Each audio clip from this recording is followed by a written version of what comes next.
Hello, bienvenue à ce nouvel épisode de Skincare et Confinement.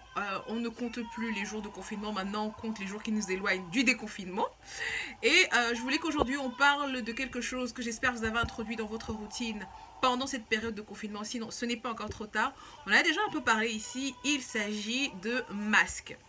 Alors déjà, comme c'est la question qui va revenir, j'y réponds tout de suite. À quel moment on introduit un masque dans sa routine? On introduit un masque dans sa routine entre l'étape 2 et l'étape 3, c'est-à-dire après le nettoyage, avant la lotion. Pourquoi? Comme je vous l'ai toujours dit, pensez en termes de qu'est-ce que ça apporte au niveau de ma peau.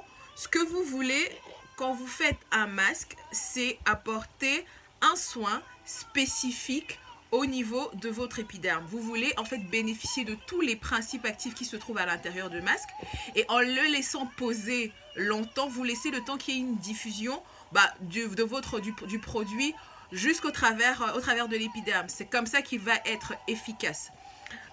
Du coup, la deuxième question que vous allez me poser, c'est comment on choisit son masque? Très bonne question, à laquelle je vais répondre parce que vous savez déjà, en fonction du besoin de la peau. C'est-à-dire que le masque étant un soin spécifique, il est là vraiment pour répondre à une problématique précise que vous avez rencontrée, en tout cas que vous constatez au niveau de votre peau.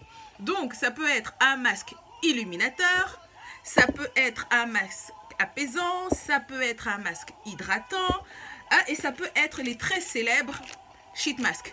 Quel que soit le cas, pensez bien que vous devez reconnaître quel est le besoin de votre peau et adapter votre masque en fonction.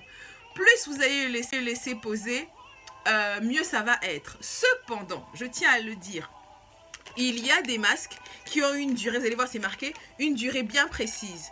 Vous allez voir des fois c'est 5 minutes, d'autres fois c'est 15 ou encore 30. Ça ne sert à rien, une fois que le délai est passé, de continuer à laisser poser le masque.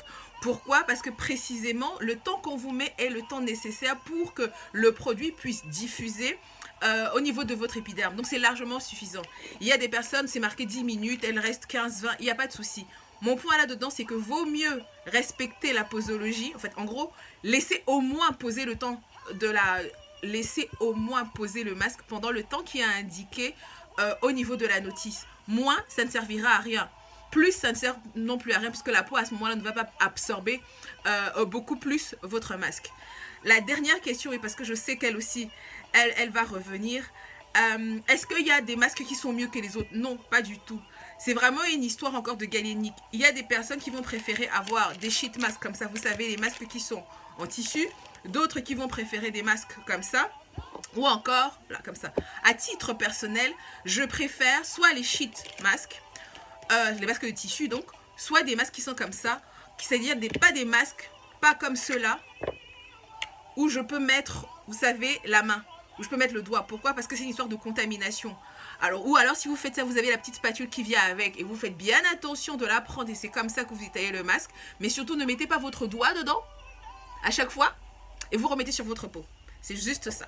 J'espère que c'est clair. Si vous avez des questions, n'hésitez pas, laissez-les moi en commentaire. Et on va revenir demain pour parler d'un sujet qui me tient à cœur, qui sont les brosses et autres accessoires qu'on met sur notre visage. Je vous dis à demain pour un nouvel épisode de Skincare et Confinement. À ciao!